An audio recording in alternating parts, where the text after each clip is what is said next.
me! This motherfucker got them big G's! So, if you've been living under a rock, you may not know that a new Spider-Man movie came out. No, not that one. But I'm talking about Across the Spider-Verse, which was basically a global phenomenon. At least everywhere where black people aren't seen as disgusting. Now, I did see this movie on the very first night it dropped, but I had to do some thinking to make sure I felt the way I really did about this movie. And I can say after some time, and a 4K rewatch on digital, which I totally watched legally, I think I'm pretty confident in my thoughts for this movie. For one thing, yes, it appears that Spider-Man is now black, but it's actually been this way for a very long time. Like, even in the mainstream, people have had time to accept this since 2018. So I won't lie, it's kind of wild that you still have people saying stuff like this. But it really just goes to show that these people really love Peter Parker. Yep, that's it. I literally cannot think of any other one single reason why they would say something like this. But to get real for a second, the whole point of the first film was basically spoon-feeding the audience the idea that anyone can be Spider-Man, regardless of their skin color or anything like that. And not only has it been 5 years since then, but that 2-hour movie is going to do a better job at communicating that than my little video that's however long.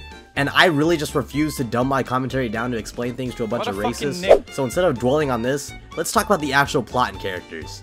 But of course, before we actually do that, I need to provide some context. Because in the year of 2023, the multiverse is a very popular concept. It's been tried numerous times, especially very recently. I'd even go as far to say that Into the Spider-Verse contributed to that popularity that the genre got. That said, overall, I'm not very impressed with the multiverse concept. Not to say we didn't have any good multiverse movies, some of them I actually really love a lot. But as a concept, it's been beaten to death by the likes of Marvel and DC and all their respective film universes. And I feel like I speak for most people when I say we genuinely just cannot be asked to carry anymore. Now, with all that said, these couple Marvel multiverse movies are actually really good. Okay. I know I just contradicted myself, but hear me out. The MCU uses the multiverse as some way to justify having a billion different series and movies that you have to watch. And at first, with stuff like Iron Man and Captain America, it was cool to see those things connect. But now it's like they're giving us fucking homework and we have to try to figure out what exactly we need to watch before we go see a new movie. And I'm not trying to do all that. But as I was saying, a lot of multiverse movies don't fall into this trap and are actually pretty good. And I'm proud to say both of these Spider-Verse movies are part of that pretty good set of movies. Miles is probably one of my favorite superhero protagonists forever. Especially in that first movie, him acting retarded in his new school reminded me exactly of myself when I moved and had to go to a new middle school. Granted, I didn't end up befriending a bad bitch like him, but you know, we win some, we lose some, you know. Seeing him as this shy teen slowly evolving into this cool hero across the 2 films is just spectacular. His journey of loss, gain, loss again, gain again, loss again. It's just so cool seeing a hero constantly having to face a new personal challenge. With every other hero, I feel like they're always just trying to save the world with little personal attachment to it, but with Miles, he's saving the world and he's doing something that means a lot to him. And in the second movie, it's not even about the world at all, it's completely personal to him. And the way they discover the morality of that is amazing. His relationships, his growth, his culture. Even though he's supposed to represent the black and Puerto Rican community, as he says constantly in the first movie, it could be any of us. And it is all of us who go through such similar struggles. And I genuinely think Miles is just really one of the best superhero characters in ages. And I really can't wait to see how he ends up in the third film. Then we got Gwen. And if you're not chronically online, then you're probably not aware about her controversy that she's tracking to be one of the best characters in the whole series. Jesus fuck. Yeah, no, I'm not talking about that. Yeah. Hey, I still fuck the shit out of her though. Aside from her dynamic with Miles, she stands so strong as her own character. Specifically with this new movie. She's so eager to do what she wants with her life, but she's held back by so much. And when Miles falls into the same predicament, she reluctantly tries to get him to accept his fate too. Granted, she develops out of that mindset by the end of the movie, but just seeing that character arc is so good. Also, I know I literally just said I wasn't gonna touch it, but I lied. She also has this pretty great trans allegory written into her character. And whether she's trans or not, I personally think it's up to like your own interpretation, however you want to see it. But if you're looking at all these colors, the idea of the struggle she's going through, and you don't even see a hint of it, I ain't gonna hold you. You might be fucking crazy. I'm not gonna lie. Man, fucking hell, these comments are gonna kill me, man. Hey, but anyways, here's hoping her and Miles can get together in the third movie. Otherwise, my self-insert I have with Miles is fucking ruined. Yeah, okay, we're not gonna talk about that. But who we are gonna talk about is Peter B. Parker.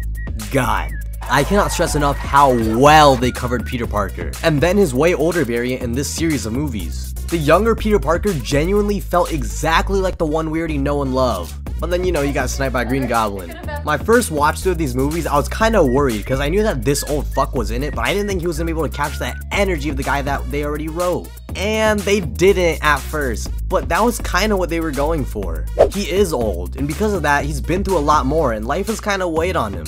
Like, a lot.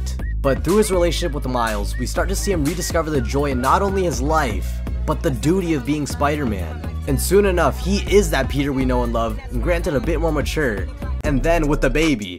But I just fucking love how they wrote him in these movies. I will say they did kind of downsize him in the second movie, but he saw some really great moments with Miles, and honestly, that's all I asked for. Well, those are really the only 3 characters that I want to talk about.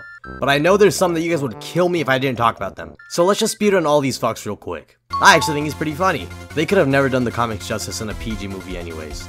A lot of you fuckers need some jail time, and it's actually insane. Smash, smash, smash. And then we get to this guy. Now, you guys don't know this because you guys don't actually know like anything about me really. But what you need to know is long before these movies ever came out, sure I read a couple Miles Morales issues, but more than that, I was a fiend for anything 2099. I read his new run and I won't lie, I really liked it. I know people thought it was shit, but I liked it. Anyway, my point being is I had some high ass expectations for this movie because he was in it. And what do I think? Well, I think... Why the fuck is he a bad guy in this movie? Why is he being such a moody bitch? Does he hate black people? Look, he's really not anything like his comic book counterpart, but to be honest, I don't really care. I actually enjoy seeing established characters portrayed in an entirely different way. I know it's a big debate of how valid that is, but personally I'm here for it, and I think he's a pretty fucking good villain. And to say he's menacing would be a severe understatement. This dude had the piss leaking out of the tip of my urethra on like 3 different occasions. But to be fair, I also just need to pee really bad. I will say though, his whole reason for going after Miles is kinda crazy, I'm not gonna lie. I know he's saying all this. Oh, you're fucking with the universe. You can't be happy. Spider's not from your universe. You should have never inspired me, you fucking nit. Now, I know I kinda just went on a rant of how much I love Miguel in this portrayal of him, but I think, and a lot of other people also think, in this movie, he might be kind of retarded. People have pointed out since day one that his canon event shit probably doesn't even work the way he thinks it does because of all the countless contradictions. Now, will this be the case? Probably, but we have to wait until the 3rd movie to see for sure. And if this somehow isn't the case, the writers better pull gold and diamonds out of their assholes, otherwise they're pretty fucking brain dead.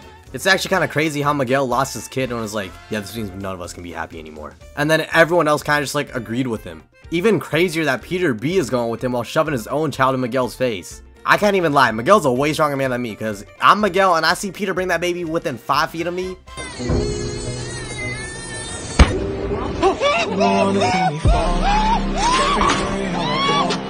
Miguel, 8 out of 10.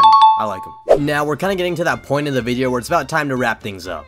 And you guys are probably wondering, oh, what about the art? How are you not going to talk about the movie's art? And see, the thing with that is, I'm not an artist. We all saw the movie. It looks fucking fantastic. But I'm not really sure if I have anything unique to say about it. Like, it looked fucking great. I don't know what else you guys want me to say. Like, you want me to talk about how the fucking colors were splashing on the background? Like, I don't fucking know. I mean, actually, maybe one thing I do have to say about the art, for the next movie, don't abuse the fuck out of the artist, please. Thanks, Jump Street directors. Now, to close things off, I saved the most difficult aspect of these movies for last. Truly a character I absolutely despise with every fucking cell in my entire body. And I already know, if you somehow didn't cancel my ass in the comments twice already, you're about to do it now. Because I fucking hate Tobey. Everything about him. I hate him so much. Why is he low-key cucking Miles this entire movie? My self-insert was going so nicely, bro, and then fucking Hobie existed. I'm not gonna lie, if he drops dead in the next movie, I am popping champagne in that fucking theater. I do not care, bro. Why does he exist? Why is he stealing Miles' girl, bro? Fucking hell, man. I don't even know how I'm gonna end this video. We'll see. I graded you, and you graded me. Spider-Man, fuck this guy's ass. What? Yeah, fuck him up. Come on. What are you talking about? Twist his dick. Whoa. But it would suck because it's not made to stretch. But yeah, you mean, like, you can make a makeshift little hole because of course you don't want to fuck in the Spider-Man suit. Bro, what the fuck are you